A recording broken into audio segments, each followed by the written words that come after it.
Aê, boa noite, estamos no ar. Está começando mais uma reunião do Boa GTBio. noite. Boa noite. Alexandre está aqui dizendo boa noite também. Então, gente, como vocês sabem, né? Hoje a gente vai estar tendo um grupo de estudos, né? Um GE, que vai ser dado para a gente por Maria Angélica Mergia Cáceres.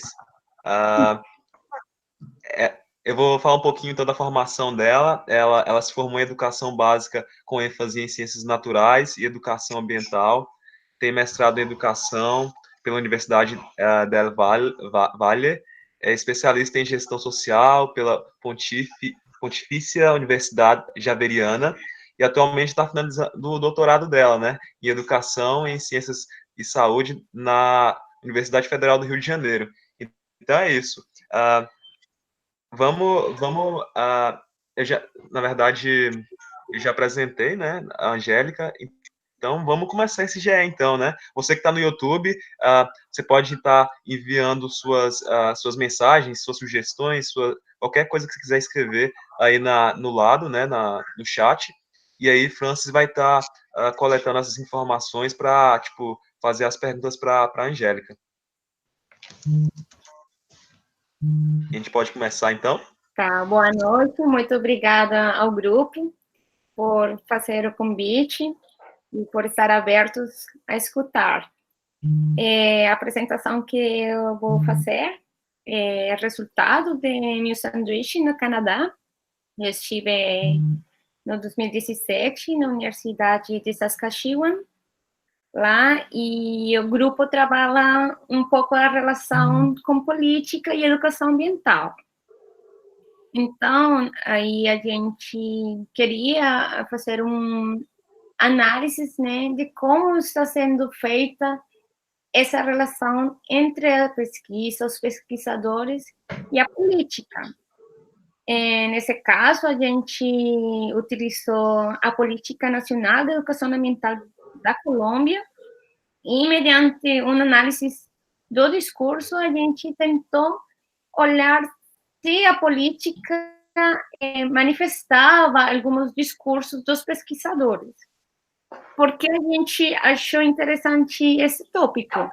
Porque a gente pertence a grupos de pesquisa, na academia, na ONG, né?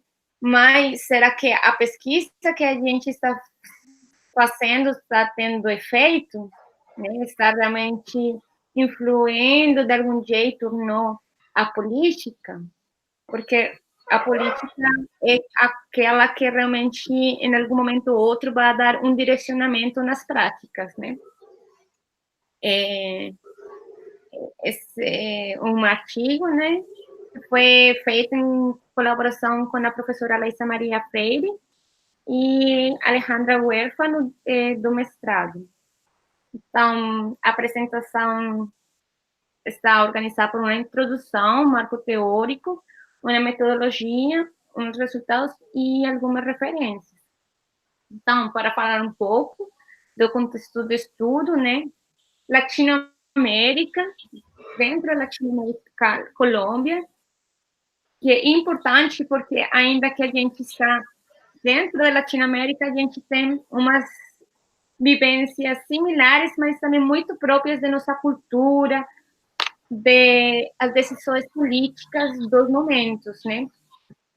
E dentro da Colômbia, aí eu mostro, está o Vale do Cauca, que é essa região onde eu moro e que eu fiz meus estudos lá na cidade de Cali. Então, como eu tinha falado, né, esse estudo enfoca na relação entre pesquisadores e formuladores de política, procurando pela evidência dessa relação na política de educação ambiental, através de ideologias e relações de poder. Uma coisa para falar é que a gente se basa em Stephen Ball, qual fala que a política recebe uma tradução e uma interpretação para chegar à prática. Então, a gente não está fazendo uma análise de como é essa tradução na prática, mas sim como ela está sendo construída, né? Então, nesse sentido, a gente tenta identificar algumas marcas discursivas dos pesquisadores na Política Nacional de Educação Ambiental lá na Colômbia.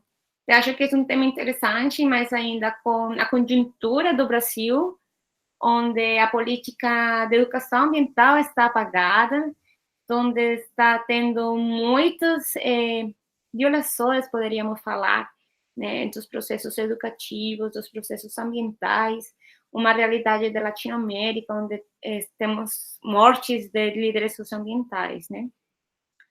Então, finalizamos com algumas implicações desse estudo, né? E, para começar, então, uma frase de Stephen Ball. Ele fala: a possibilidade de desidentificação, o efeito de trabalhar em e contra as práticas predominantes de sujeição ideológica.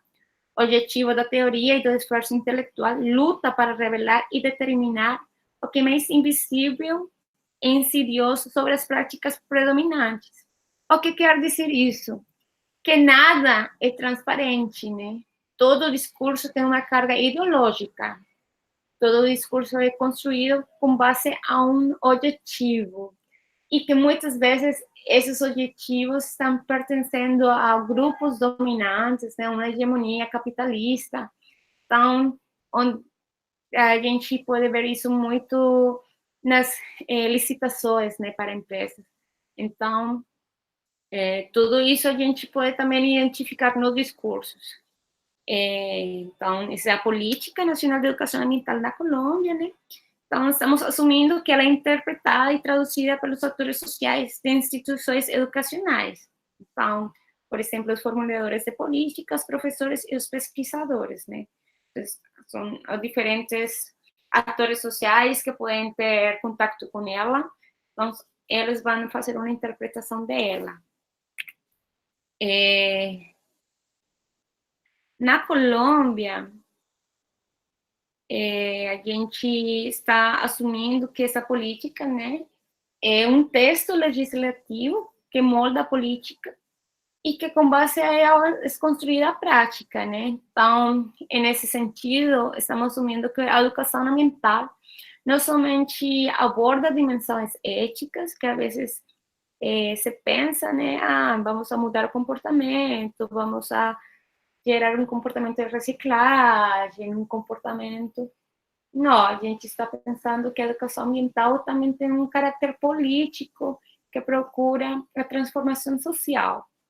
E, nesse sentido, a gente tem que reconhecer as ideologias que sempre estão aí em jogo e as relações de poder que conflituam de acordo a uma situação dada, né? E, nesse sentido, a gente assume o discurso como um momento da prática social, mas que ela é desestabilizada na atividade social, né? E, nesse sentido, a educação ambiental é uma prática social, mas ela está composta por diferentes discursos e ideologias. Então, não podemos afirmar que toda educação ambiental é boa, né? Então, a educação ambiental ela pode estar respondendo a interesses de companhias, né, de empresas. Então, por exemplo, na Colômbia, algumas empresas grandes, elas têm fundações e estas fundações têm colégios. E podemos encontrar nos colégios práticas de educação ambiental, sim, mas, por exemplo, o cultivo de pino, né? A gente lá, muitos anos atrás, teve movimentos sociais em contra do pino. Mas se a gente vai olhar na atualidade, a escola, através da educação ambiental, através das aulas de biologia, da agroecologia, eles estão ensinando que o pino é bom para o solo. Mas eles estão ensinando isso porque isso está respondendo aos interesses econômicos da empresa, né? Então, tudo isso vai estar conectado de acordo à prática social que ela está imersa. Então, outro exemplo é que a educação ambiental vai estar associada à legislação de políticas públicas sobre esta e de atividades dos pesquisadores, que são os dois dimensões que para esse trabalho a gente estava interessada, né? A gente teve como uma pergunta de pesquisa, quais discursos do pesquisadores foram evidentes na Política Nacional de Educação Ambiental. E, nesse sentido, a gente se basou em um quadro teórico com as perguntas: que é política? Que tipos de pesquisa foram feitas até hoje sobre a política de educação ambiental? Explicar nossa teoria e perspectiva metodológica da análise, a saber, a análise crítica do discurso. Por quê? A gente está assumindo que a análise crítica do discurso não somente metodologia, sino que ela é um referente teórico, uma maneira de olhar, né? Porque ela estuda, faz a relação entre a estrutura social, os eventos comunicativos, né? Mas desde uma perspectiva crítica. Então, por isso a gente assume ela como um referencial teórico também. Então, essa relação de política com a educação, então, consideramos a política como uma representação do poder através do conhecimento. Para isso, é necessário assumir o poder, não como um processo linear, mas como um processo complexo, com possibilidades de transformação e como manifestação de relações em uma rede social, né? Então, dentro da política, da construção dela, também existem tensões, né, entre os atores sociais, entre as pessoas que estão participando delas, porque cada um tem objetivos diferentes e estão representando objetivos e ideologias diferentes, né? Então, de acordo com Latour, existem dois olhares sobre a política, por exemplo, uma é de associação e outra é de tradução. Então, de associação, onde é estudada a partir da sociedade, e da tradução, onde é estudada a partir do discurso político, né? Então, é diferente o discurso político de um discurso acadêmico, de um discurso disciplinar, né? Isso a gente deve ter em conta. Então, para Boll, existe uma teoria da promulgação da política que tem 3 facetas de trabalho e do processo político: o material, o interpretativo e o discursivo. Para esse mesmo autor, né, ele fala que para poder entender o discurso é necessário compreender a história e a ideologia das pessoas que recebem os textos da política. Como a gente está falando que existe uma tradução, uma interpretação, você somente vai fazer uma análise de acordo com seu marco teórico, e seu marco teórico pessoal, né, estou falando. Ele é construído a partir de suas experiências, de seus estudos. Então, para poder compreender isso, a gente precisa compreender quais são essas histórias e ideologias pessoais, né? E os autores das políticas não podem controlar o significado dos textos. Ela não vai diretamente na prática como ela é escrita, né? Aí a gente volta a falar, ela é traduzida, cada um entende de um jeito diferente. Daí que a gente pode ter uma política, por exemplo, de educação, de formação de licenciados, mas ela é diferente em cada universidade. Por quê? Porque ela foi interpretada e foi aplicada, foi traduzida de um jeito diferente, de acordo ao contexto. Aqui temos o ciclo de Política Nacional de Educação Ambiental, mas desculpem que está em inglês, mas é uma imagem. Então, o que fala Boll? Boll fala que existem 3 tipos de contexto. O contexto de influência, que é aquele que faz referência onde o discurso é construído, né? O contexto de produção de texto, que seria o discurso materializado a partir dos textos legais, como seria a política escrita, né? E o contexto de prática, que seria onde a política é interpretada. Então, aqui a gente que colocou, a gente tenta fazer essa relação com análises que fizemos. Então, no contexto de influência, a gente tem os formuladores de política, foram eles que escrevem a Política Nacional de Educação Ambiental, e essa política de educação ambiental vai afetar o sistema educativo, né? E esse sistema educativo, a sua vez, ele está composto por pesquisadores, por exemplo, por professores, né? Então, que eles, ainda sendo contexto de prática, eles também vão ser depois um contexto de influência, né? Então, a gente chama deles elite simbólica, os pesquisadores. Então, eles começam a ser um contexto de influência, porque elas também vão produzir outro tipo de texto, né? Então, se está dentro de uma organização, se está dentro da universidade, vão a produzir textos que vão a direcionar também uma prática educativa ou outro tipo de prática. Vão a escrever textos como em jornais, em livros, né?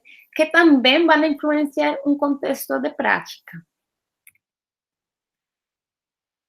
E, como eu tinha falado, a gente assume a educação ambiental desde uma perspectiva crítica. Aí, então, estamos falando de uma educação para uma ação política, e em uma revisão de literatura encontrei três tipos de ações e de pesquisas em relação a essa educação ambiental. Uma emancipatória, na qual se pretende criticar e problematizar os problemas socioambientais, né? Desvelar na procura essa transformação social. Uma de participação, na qual pretende educar para a toma de decisão, né? Para a participação como cidadania, né? E de política internacional, mas as pesquisas que eu encontrei foram mais em relação ao estudo sobre o poder globalizante, né? Então, a gente tem políticas a nível nacional, mas elas também estão respondendo a interesses globais, né? Então, por exemplo, o Banco Mundial, eles dão lineamentos, e outras entidades, não somente a nível de empresa, de organização, mas também a nível educativo. Então, esse tipo de pesquisa, né? E o análise crítico do discurso, de acordo com Fairclough, né, é uma abordagem interdisciplinar que permite o estudo do discurso.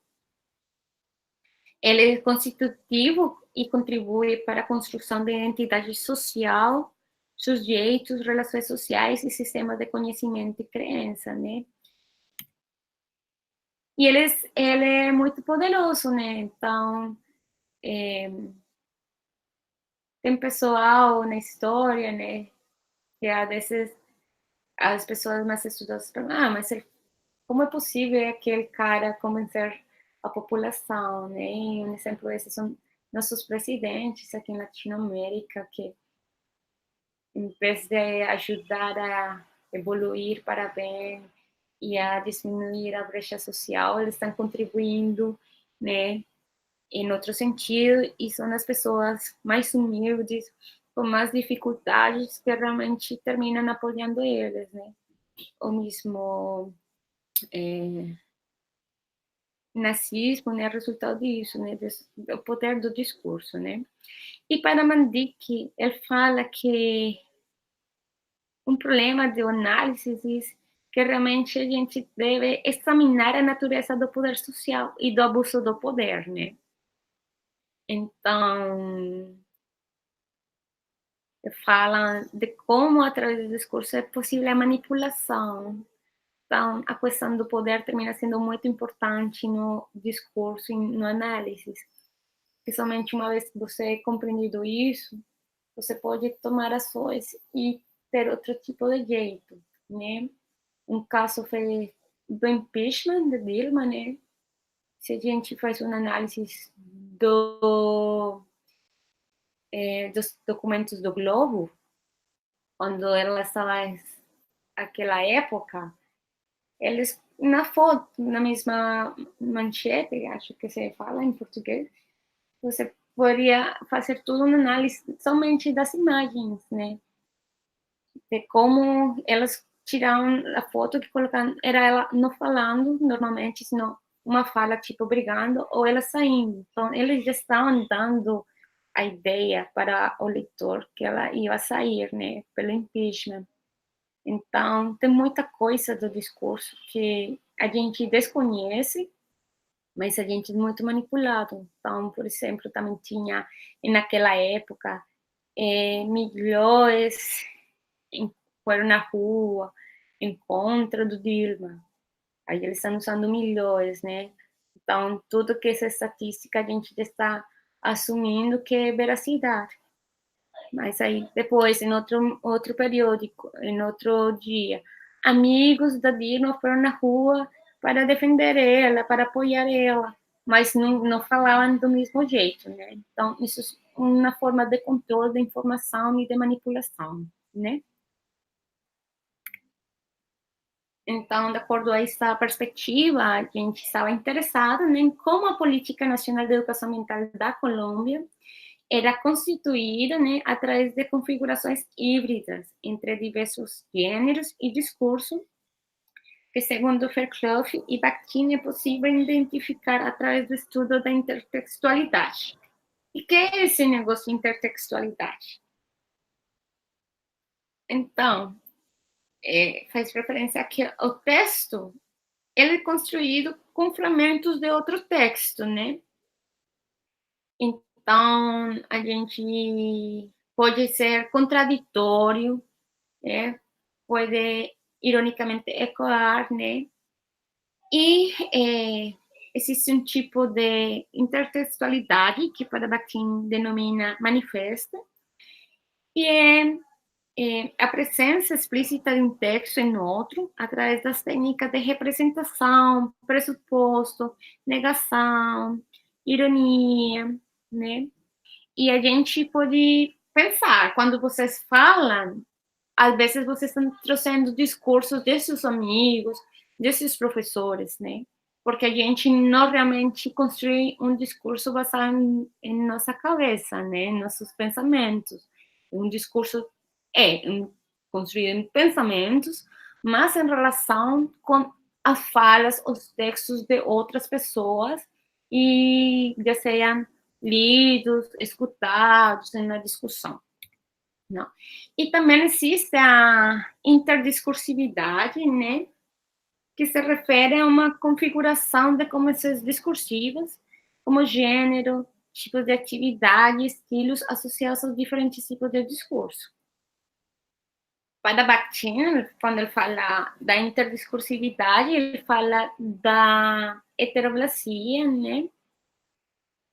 E ele fala que ela se dá em situações sociais específicas. Então, de acordo a essa perspectiva teórica, a gente fez umas subperguntas, né?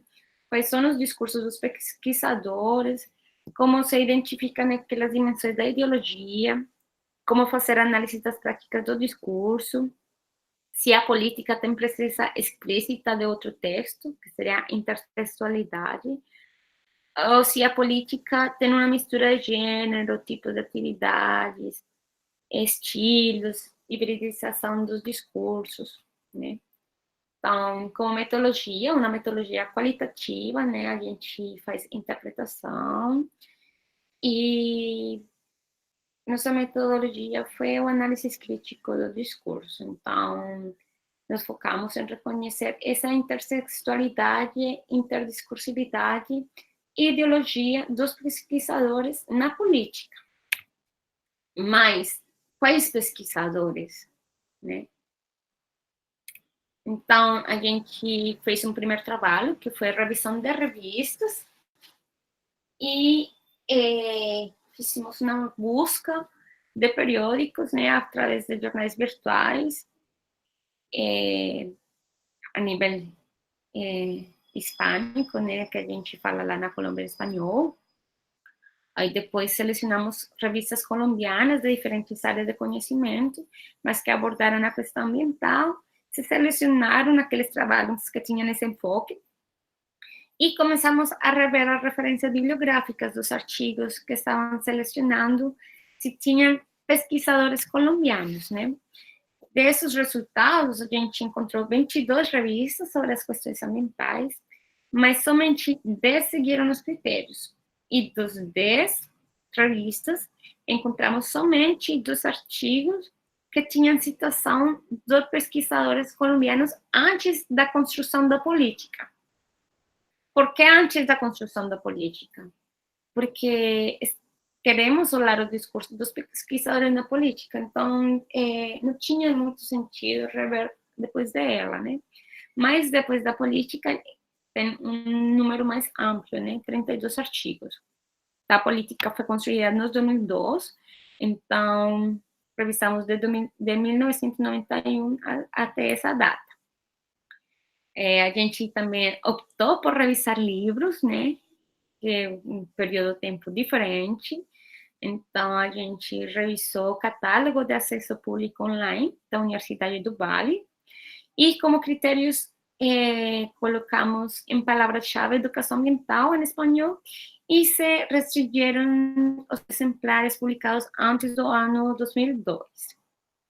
Encontramos 335 livros que falaram educação ambiental em algum momento, mas muitos podiam ser trabalhos técnicos. Então, depois se fez essa redução a um enfoque mais educativo.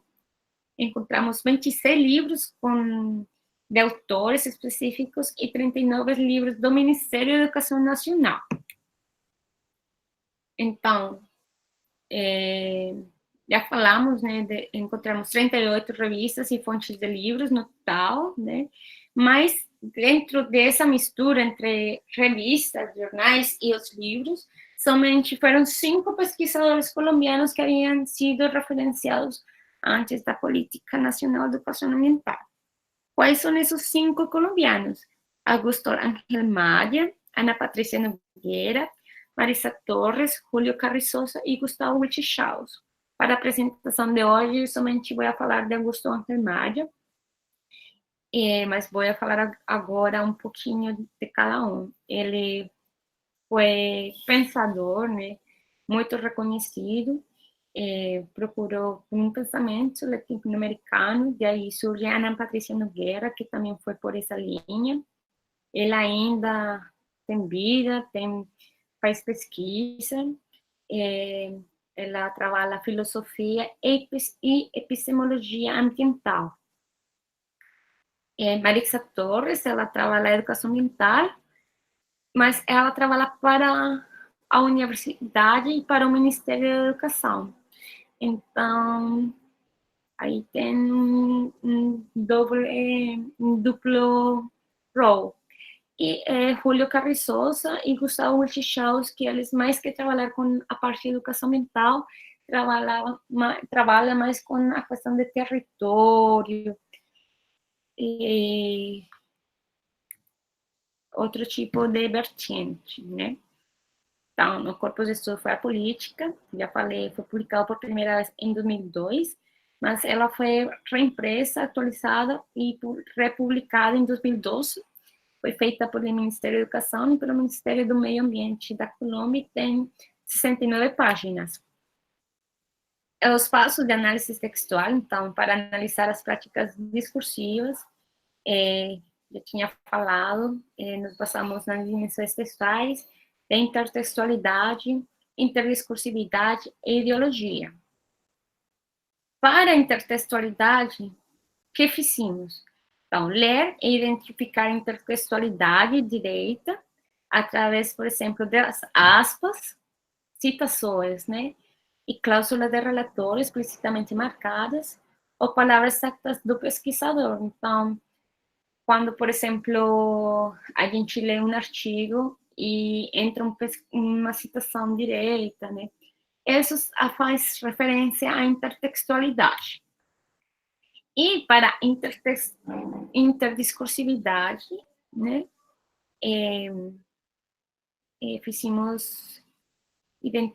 tentamos identificar quais discursos foram mais dominantes ou resistência, né, apontando lacunas, fraturas, contradições ou possibilidades de transformação social. Então, se falava de possibilidade de transformação social, seria um discurso de resistência, por exemplo, né?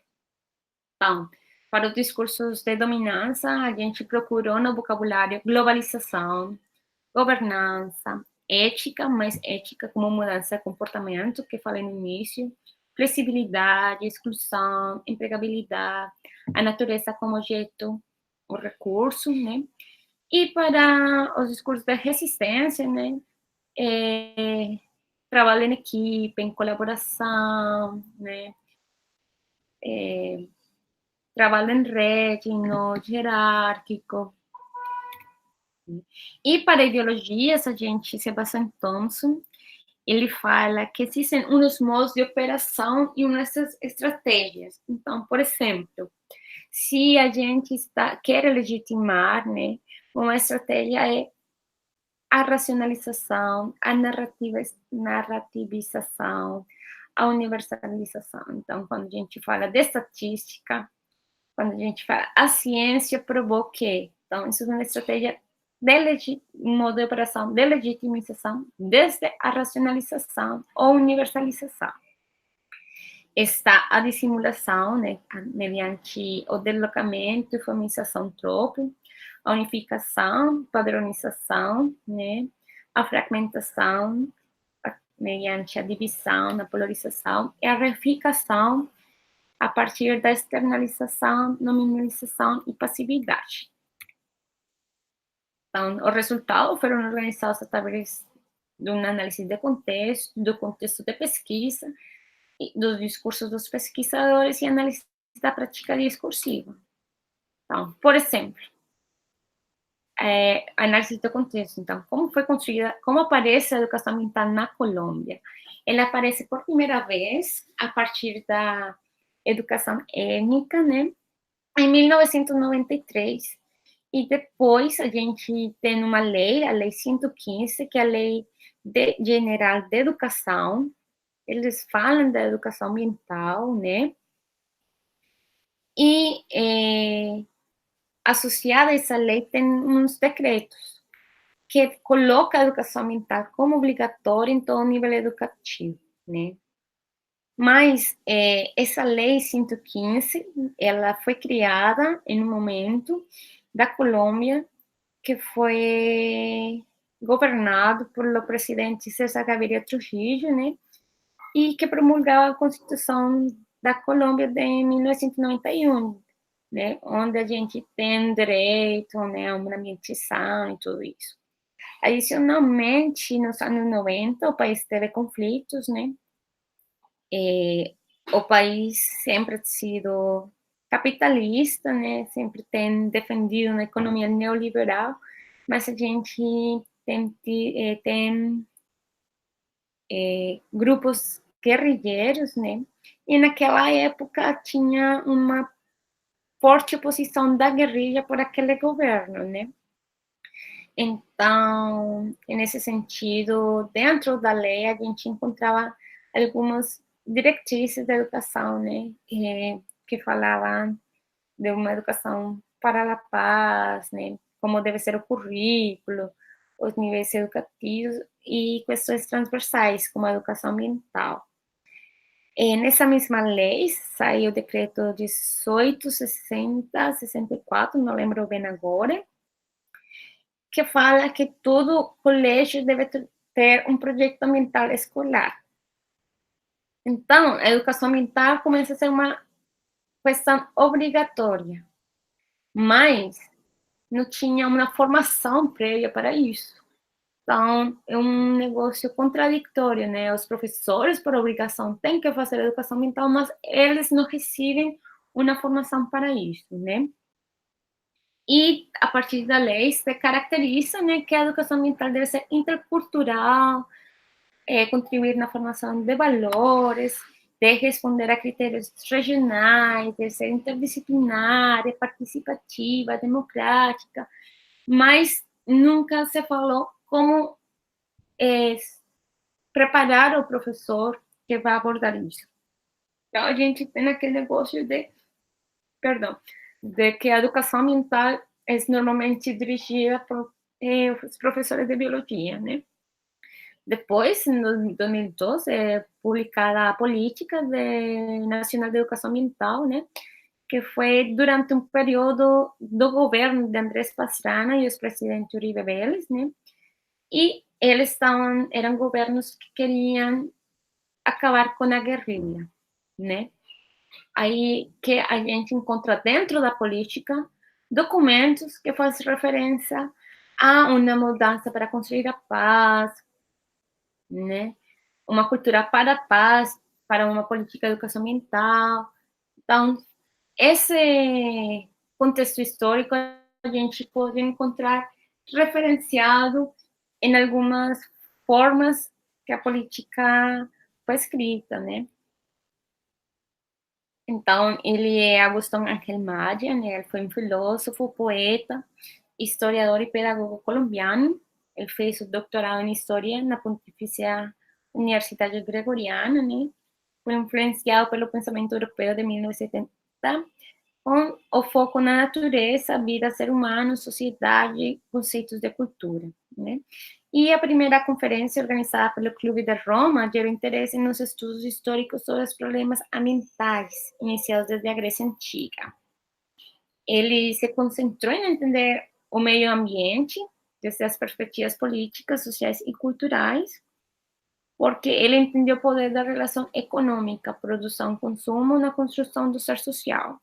Então, ele fazia a crítica, ele falava, porque em espanhol a gente debate sobre desenvolvimento sustentável, desenvolvimento sustentável e desenvolvimento sustentável.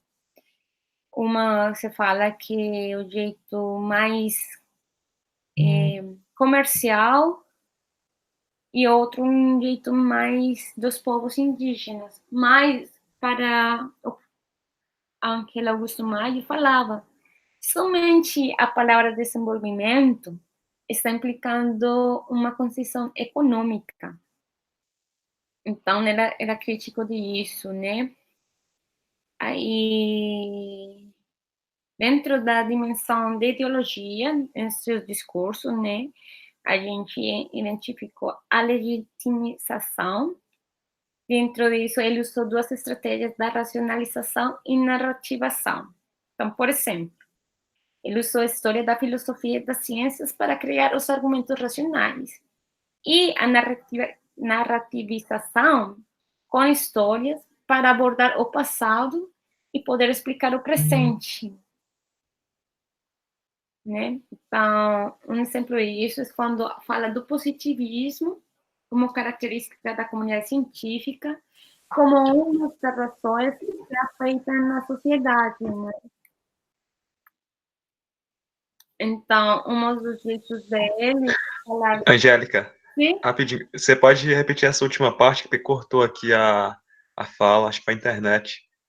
Tá bom. Desde onde? Quando você passou o slide, cortou tudo. Nesta? Aham, nessa aí, na dimensão de ideologia, por favor. Tá bom. Aí eu falei que ele usou a legitimização a partir de duas estratégias. A racionalização, onde ele usa a história e filosofia das ciências para criar argumentos, e a narrativização, onde ele usa a história para poder explicar a relação com o presente, né? Então, por exemplo, ele fala do positivismo da ciência. Então, como o positivismo ensina a gente a olhar a natureza como um objeto, né? Então, desde a ciência, ele está explicando para poder estabelecer essas relações. E fala do ambiente. E para ele, o ambiente é essa relação entre cultura, ecossistema, mas ambos são parte da natureza, né? Ele assume que a gente é afetada de acordo ao ecossistema. Então, a cultura é diferente de acordo ao ecossistema daquela comunidade pertence, né? E para ele, a educação ambiental é um processo de transformar os símbolos da cultura em função da lógica terrestre. E para ele, a ecologia forma parte dessa compreensão. Argumentos a favor da educação ambiental, de acordo com Ángel Maia, né, que favorece um pensamento ambiental latino-americano como meio de descolonização. Então, ele fala que a vida deve ser considerada como poesia, que a educação ambiental deve ser considerada como um estilo de vida, né? A gente deve produzir um diálogo de saberes, ter uma ética ambiental, mas não uma ética que fala de mudança de comportamento, mas uma ética do estilo, a estética e a desprimentação das disciplinas. Então, como a gente já sabe como é o pensamento dele, a gente vai lá na política olhar como esse pensamento dele foi traduzido na política, né? A gente encontra num primeiro momento que eles justificam uma política de educação ambiental através de um modo de ideologia de dissimulação, através do deslocamento de discursos entre diretrizes internacionais e discursos de pesquisadores. Então, por exemplo, a política apresentou algumas questões como prioridades na agenda mundial e política, como a pobreza, a violência e o meio ambiente, que sabemos que foi apresentada na conferência e nos seminários internacionais, né? Mas que depois eles começam a falar, tipo, a gente, a nível internacional, está interessado em abordar questões como, e depois vão abordar questões dos pesquisadores, né? Então, nesse sentido, a gente encontra a interdiscursividade, né? Então, por exemplo, quando a gente encontrava frases tipo a necessidade de consolidar um novo ethos e cultura, educação ambiental como discurso crítico de cultura e mudança cultural. Essas partes a gente identificou como marcadores discursivos do professor Ángel Maia, porque ele é um dos professores que fala da cultura, da mudança cultural, né?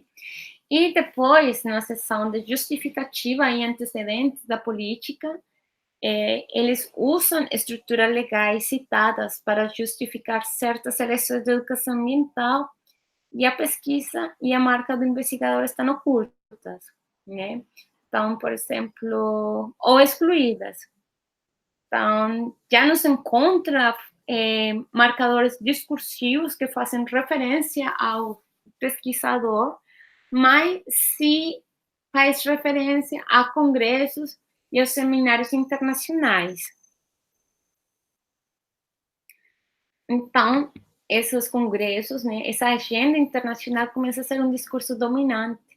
Então, a gente vê como a política está respondendo a essas normatividades internacionais, né?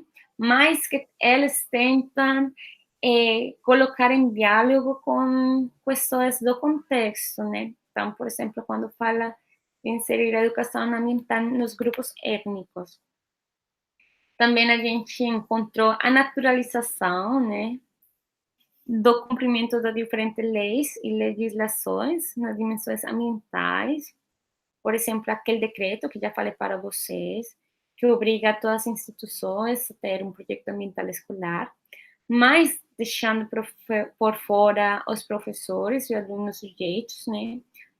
Tendo em conta que cada instituição educativa é diferente, cada período do governo é diferente, as diretrizes, né, também foram construídas em um momento histórico, mas essas coisas terminam sendo apagadas, né?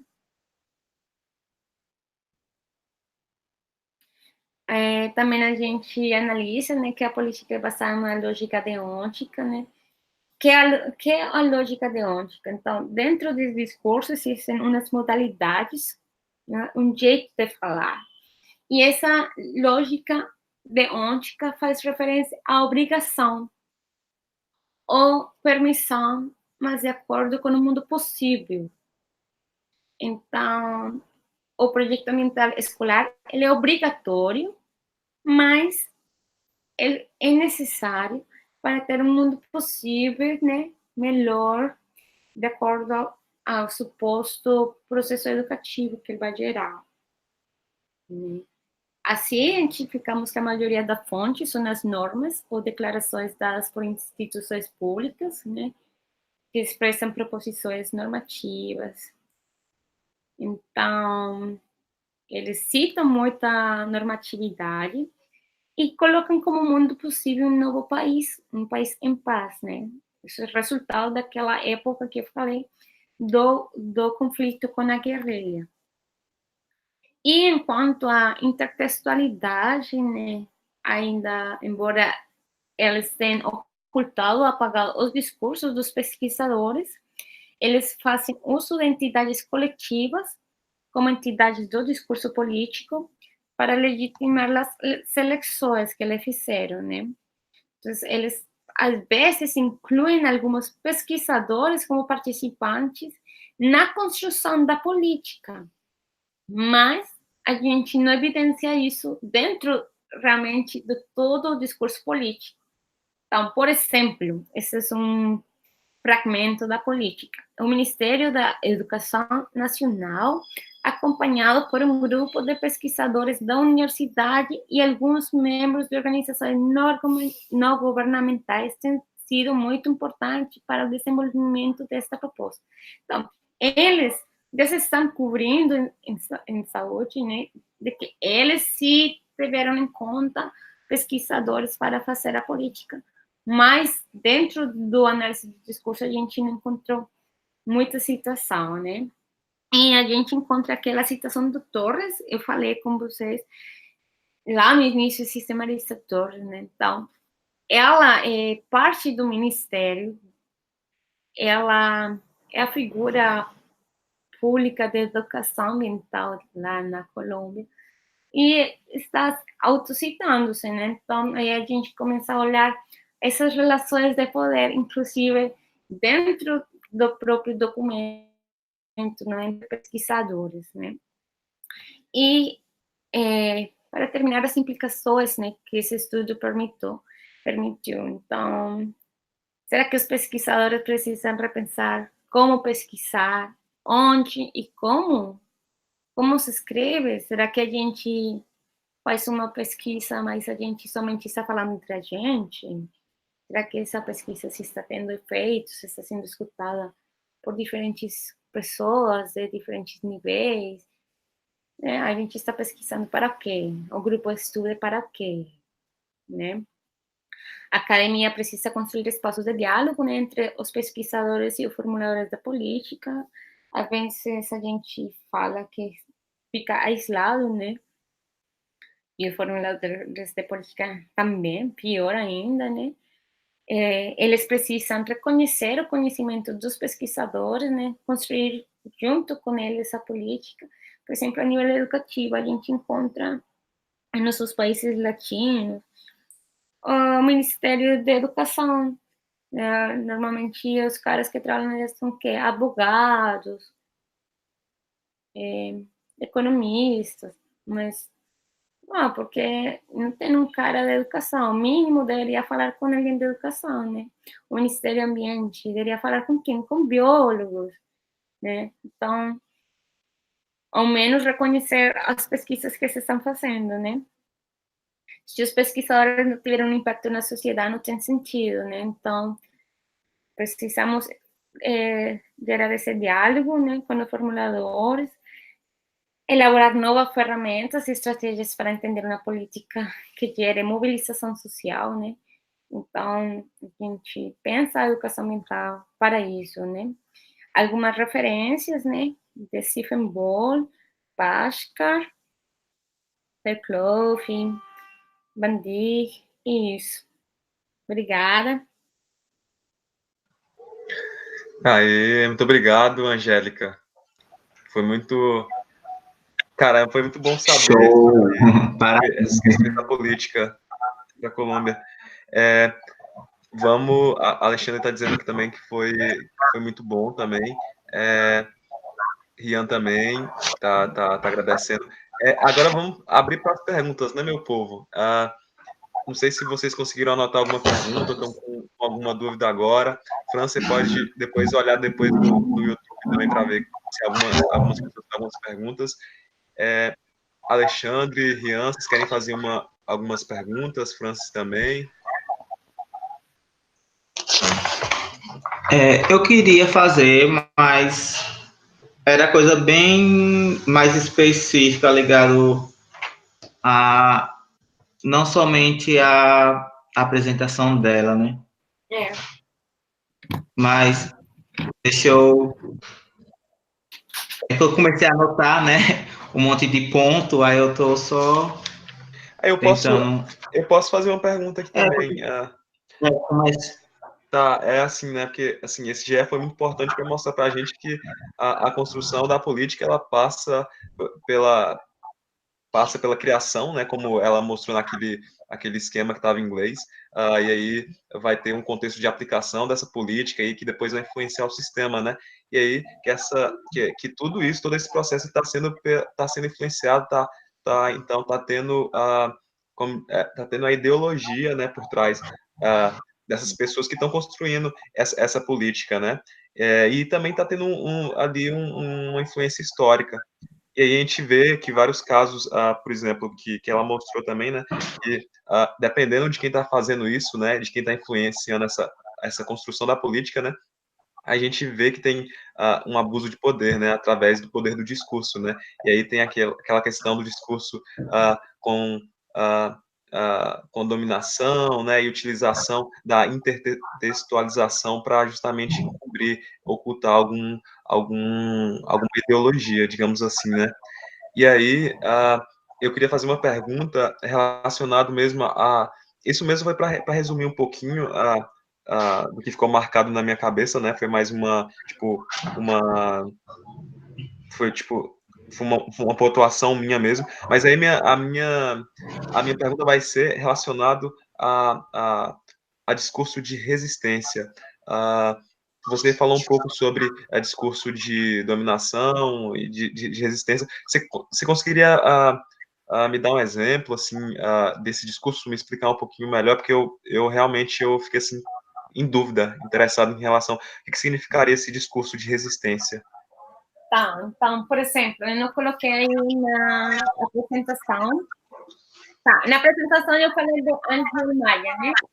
Ele, o discurso de resistência dele tinha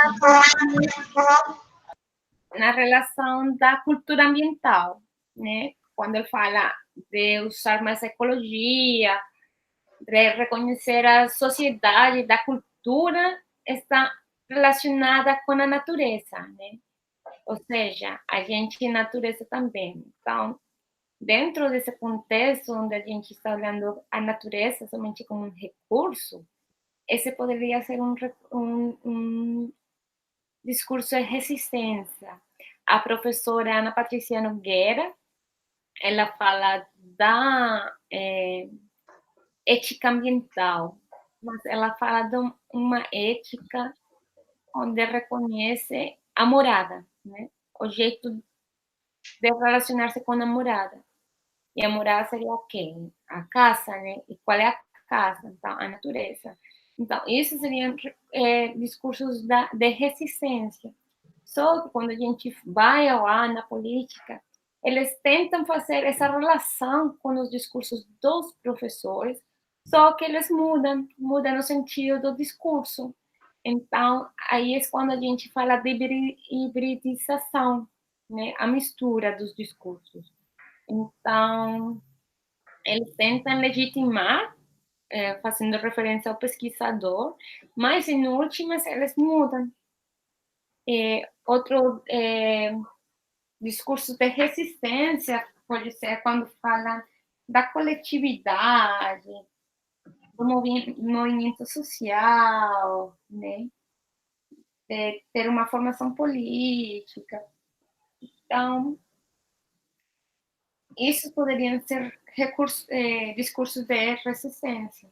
Só que, em últimas, realmente estão predominando o discurso internacional, né, de responder aos lineamentos internacionais. Então, em últimas, é mais uma reprodução de discursos dominantes. Não sei se respondi. Sim, sim. Agora nessa questão de realmente eu não tinha pensado nesse lado de reprodução do discurso dominante, mas respondeu sim. Eu tenho mais perguntas, mas Rian, Alexandre, Francis, vocês querem fazer outras perguntas? Eu posso começar? Pode. Como eu falei, eu estava anotando aqui alguns pontos e vou falar coisas que eu achei importante e em seguida vou fazer a minha pergunta. Tá bom. Foi bom você destacar, né, que existe a lei, né, existe as leis de educação ambiental, as políticas, né, para serem que são leis para implementar a educação, tipo criação de políticas públicas. Porém, a gente vê, né, um total descaso com essa área e principalmente dentro das escolas que a gente vê que não é efetivo, por mais que existam leis, não é efetivo quando não garante que as práticas educativas e que a gente aprende, né, desde sempre que tem que preservar, porém, há vários estudos sobre as políticas públicas, né, que sobre todas essas ações que a gente pode fazer para amenizar nossos problemas, porém, quando a gente fala na educação, a gente não tem os profissionais qualificados para isso, ou quando a gente tem os profissionais qualificados, não valorizamos, né, seja na questão de pagar bem, da remuneração, de se adequar ao ambiente escolar, ou seja, não somente escolar, mas nas empresas, em qualquer campo de atuação. E isso é um grande problema, né, que a gente não há falta, não tem, não há a falta de política. A política, o que a gente tem que fazer é aprimorar isso. Mas agora, voltando à minha pergunta, eu acho interessante que você é doutoranda em educação em ciências e saúde, e você falou muito de intextualidade, né?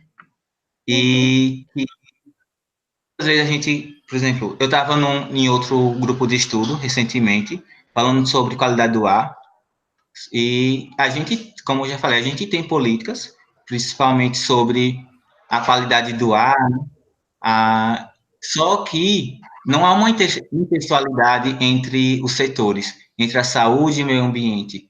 A gente vê muitos conflitos e com isso acaba que as nossas políticas elas fiquem incompletas, porque não há intertextualidade. E quando eu vi que você é doutoranda em educação em ciências e saúde, eu fiquei me perguntando como que você encaixa essa intertextualidade, sendo que há muitos fatores que faz com que os dois eles não se complementem ou então não se encaixem dentro das políticas, principalmente políticas públicas, que é o caso, como eu estava falando, do grupo de estudo que eu estava recentemente, onde o Ministério da Saúde ele não tinha voz quando iria falar sobre saúde e sustentabilidade ou saúde e meio ambiente dentro das políticas públicas criadas no âmbito ambiental.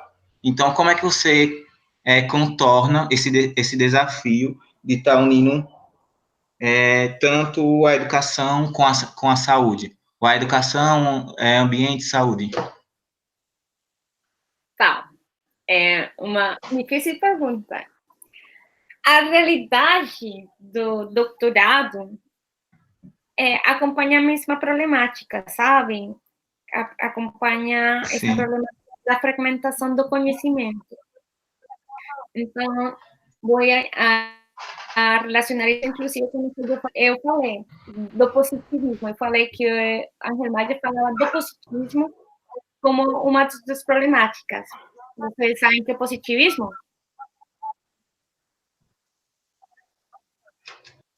Sabem? Ou não? Ou explica um pouquinho? É bom explicar um pouquinho, pessoal. Tá,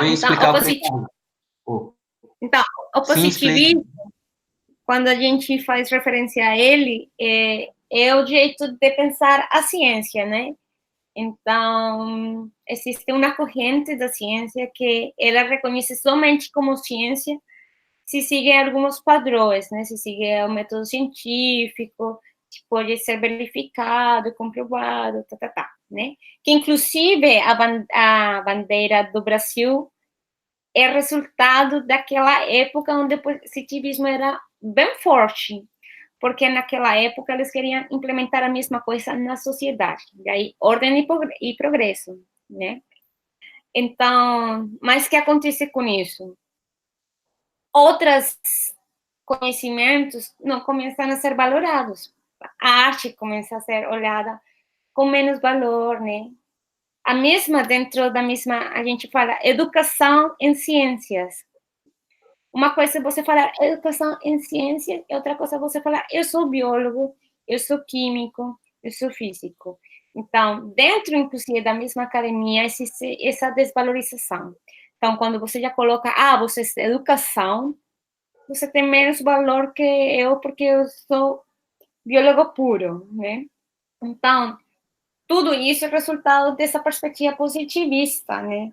E daí surgem muitas contraposições à crítica, né? Uma perspectiva mais cultural, de falar, peraí, mas a ciência está feita por quem? Está feita por pessoas, né? A gente discute, a gente tem erros, a gente, no laboratório, nos grupos de estudo, a gente tem umas dinâmicas que não são perfeitas, né?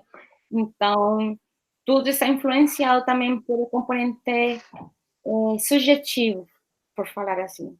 Então, existe uma parte que fala de saúde ambiental. Agora, em meu doutorado, realmente eu não tentei fazer esse diálogo, não, entre educação em ciências e saúde, porque foquei mais no processo da licenciatura. Eu fiz análise da licenciatura em educação ambiental em ciências naturais da Colômbia, uma licenciatura da lá, que estava passando por um processo de reformulação curricular. Então, eu faço, no primeiro momento, análise de como reformular a licenciatura, resultado, não, de alinhamentos políticos diretivos do Ministério, né? Se você não faz isso, você não pode continuar oferecendo o curso.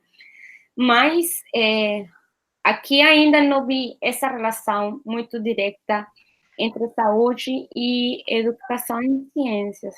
Lá na Colômbia, conheço, tem tentado fazer essa relação saúde ambiental, né?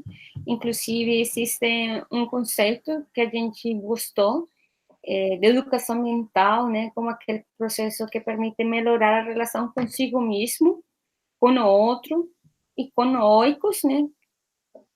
Sabem que oicos é a casa, porque ela permite, desde essa concepção, a gente permite fazer essa relação com a saúde, né? Então, a Organização Mundial da Saúde, ela fala de umas habilidades para a vida. Então, como a gente vai a olhar a relação da gente com outros animais, quando a gente também não está bem com a gente mesma, né? Então, desde essa perspectiva, o grupo de pesquisa lá da Colômbia tem tentado aproximar-se nesse sentido, tem monografias, trabalhos de mestrado, que têm tentado abordar, por exemplo, as dificuldades de visão. Então, como abordar esse tipo de problemas de saúde desde uma perspectiva de educação ambiental, educação em ciências também. Então, existem poucos trabalhos, mas sei que existem, e é isso, é uma briga, né, entre as disciplinas, entre a saúde, e dentro da mesma saúde, já escutei, educação e saúde é outra coisa, né, não é saúde e saúde. Então, é essa desvalorização, né. Então, isso a gente vê, não sei se acontece, se vocês já perceberam isso, se têm sofrido isso, como quando foram estudantes, os que estão estudando, né? Eu sou do bacharelado, eu sou da licenciatura. Então, inclusive, mesmo professores, porque sei que tem acontecido casos de, por exemplo, o professor fala, eu não vou falar disso porque vocês são de licenciatura, quando você não precisa nisso, né? Quando o conhecimento deveria ser para todos, né? Exatamente. Então, isso também cria essas relações de poder, né? Então, realmente cria se você não valora o outro, então dificilmente você vai construir com o outro, né? Não sei se foi boa a resposta.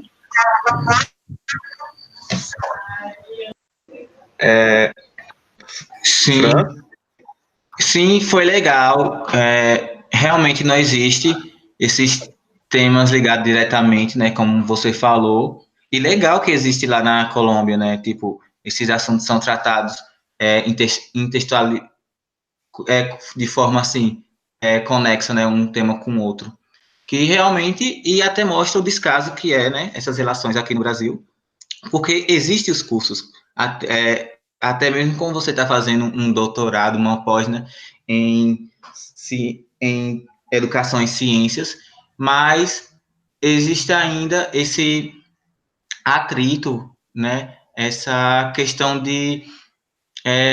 não sei se não, ou se é ou não conhecimento, ou sinceramente é a força de vontade de criar uma conexão entre os tomadores de decisão, né, que eles que tomam essas decisões em unir essas ciências, porém ainda há um descaso aqui no Brasil. Gostei, foi muito interessante. E além de saber que só aqui no Brasil não funciona, mas que, como você mostrou, na Colômbia funciona. É interessante, sabe, para ir pesquisando mais a fundo, para a gente tentar tomar algumas decisões aqui no Brasil. Achei legal. Francis, você sabe se tem alguma pergunta no YouTube antes de eu fazer algumas Não, perguntas aqui? não tem nenhuma pergunta lá. Tá. Então, Angélica, você falou sobre a influência, né? Você mostrou para a gente que tinham 5 colombianos que foram citados, né? Digamos assim, no Plano Nacional da Educação Ambiental, né? Que foi lançado. Antes da política, né?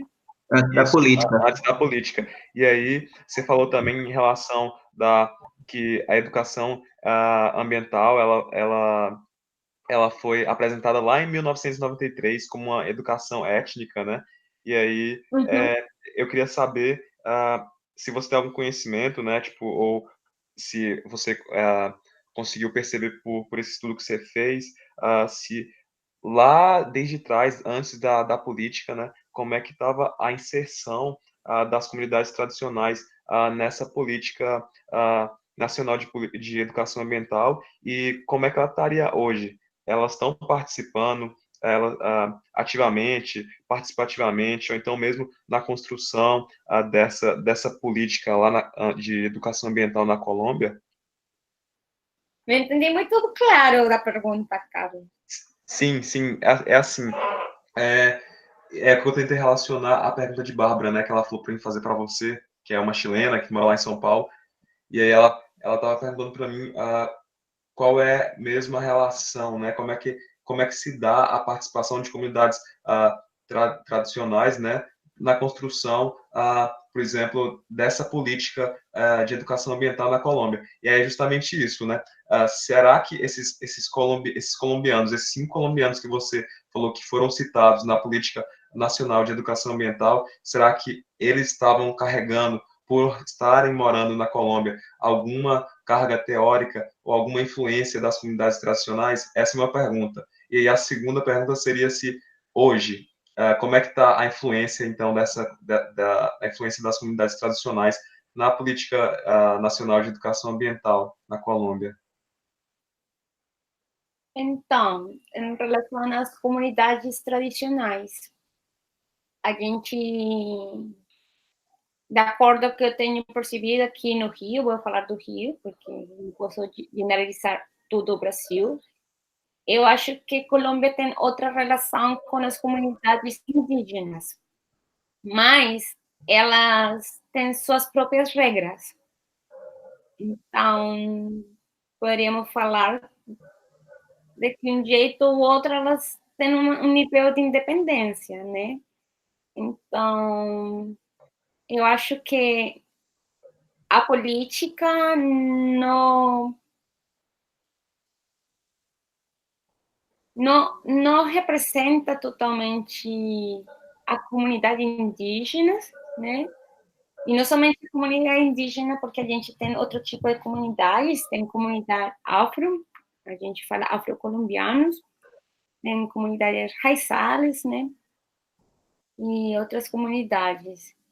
Mas há um nível de generalização, de inclusão desse tipo de atores, de quando eles falam da etnia e quando falam da interculturalidade. Então, eu acho que dentro dos formuladores da política, talvez não estavam representados naquela época, como poderiam estar representados atualmente. Não posso afirmar, porque não fez uma análise de quem foram os formuladores, né? E a política, normalmente, ela não vem com nome, né? Ela vem com nome de instituição. Então, a publicação da política é o Ministério do Ambiente e o Ministério da Educação Nacional. Então, fica difícil, se a gente não tem um contato direto com o Ministério, rastrear, mapear quais foram os formuladores de política que participaram aí, né? Mas, com tudo isso, eles fazem um intento de incluir, mas muito general, porque, inclusive, eles não fazem uma descrição, né, da todas as comunidades, tá? Da etnia, de grupos étnicos. Então, em grupos étnicos entra tudo, né? Então, é uma maneira de inclusão desse tipo de ator social, mas isso uma maneira personalizada, né? Mas, inclusive, dentro dos lineamentos dos projetos ambientais escolares, tem como diretriz, né, esse diálogo intercultural e regional, a regionalização. Então, a Colômbia está organizada por departamentos, em cada departamento tem suas particularidades e suas próprias comunidades, né? Então, de uma maneira indireta, ele promulga, né, o reconhecimento do contexto e das diferentes atores sociais. Mas, lembremos que, como falamos, tudo depende da tradução, da interpretação da política, né? Então, muitos colégios simplesmente pagam, né, para falar que tem um projeto ambiental escolar, mas em realidade não tem nenhum tipo de projeto ambiental escolar. E, de acordo com a política, fala que ela deve estar construída com a comunidade, ou seja, com as pessoas que também moram naquele entorno, não somente estudantes e professores. Mas é difícil encontrar colégios que respondem a isso, mas existem projetos que se tentam fazer esse diálogo com as localidades, né? Tem que ter um rastreio, né, do tipo de projetos, ou inclusive dentro da mesma universidade, grupos de estudo, organizações sociais que tentam fazer esse diálogo, inclusive não respondendo na política, sino interesses, né, a reconhecimento das comunidades. Então, por exemplo, a Universidade del Valle, eles têm o grupo indígena, né, Cabildo Indígena, que a gente fala, eles têm um representante estudantil, eles fazem assembleias, quando eu teve a colação, se chama assim, do mestrado, que a gente tem cerimônia, teve um estudante da licenciatura, ele foi vestido com sua roupa tradicional e uma postura legal, política, porque foi o pai dele que entregou o diploma. Então, eu acho que existe outro tipo de relação com as comunidades. Sin embargo, contudo, eu acho que ainda não estão representadas como deveriam ser, né? Tem muita escassez, né? Pouca valorização, mas existem trabalhos que tentam ter essa aproximação. Qual era a outra pergunta? Esqueci.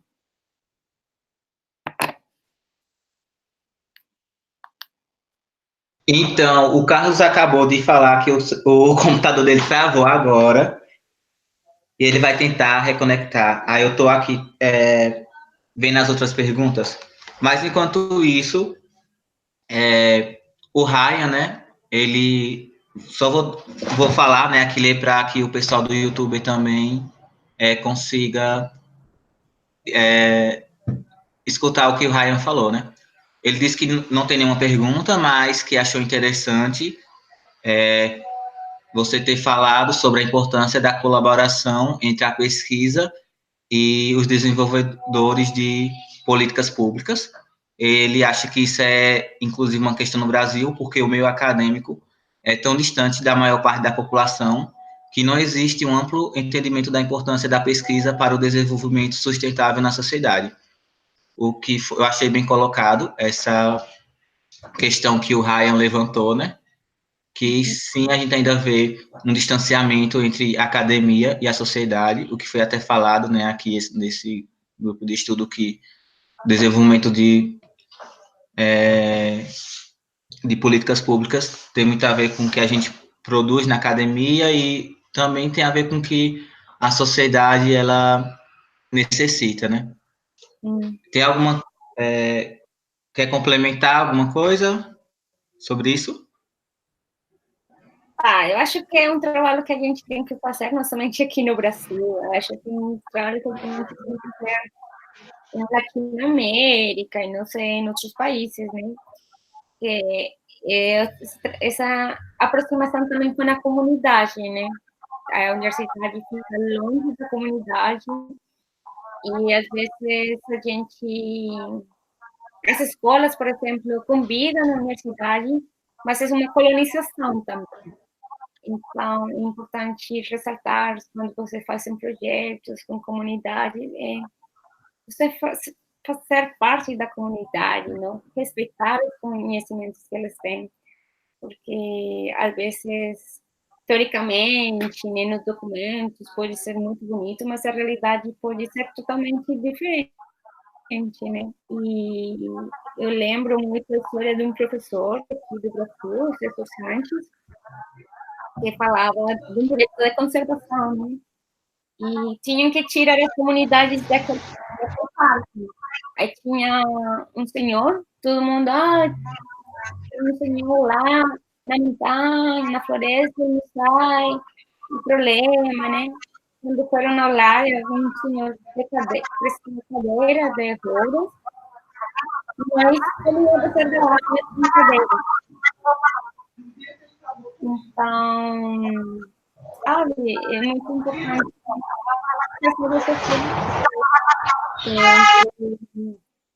pesquisa e política, mas também com a realidade social. Porque eu acho que se a gente conseguir um nível de educação, a gente tem que tentar retribuir isso de uma maneira para a sociedade, mas respondendo aos interesses de um bem mais coletivo, né? Porque a nível de saúde, você que está perguntando muito de saúde, é muito complicado. Uma amiga falava, sabe? Você tem que ler um artigo, lendo, pesquisando. Foi feito para quem? Por quem? Porque muitas pesquisas, elas não podem estar respondendo interesses capitalistas, né, econômicos. Então, também é uma arma perigosa, né, essa relação pesquisa e formulador de política. Se uma pesquisa, sabe, manipulada, então essa política vai também responder a esses interesses manipulados, né? Um exemplo é Monsanto, né, os agrotóxicos, tudo isso. Então, sempre acho que um aspecto importante para ler em algum momento da vida é aprender também a fazer análise do discurso, sabe? Porque o discurso, nossa, ele também manipula muito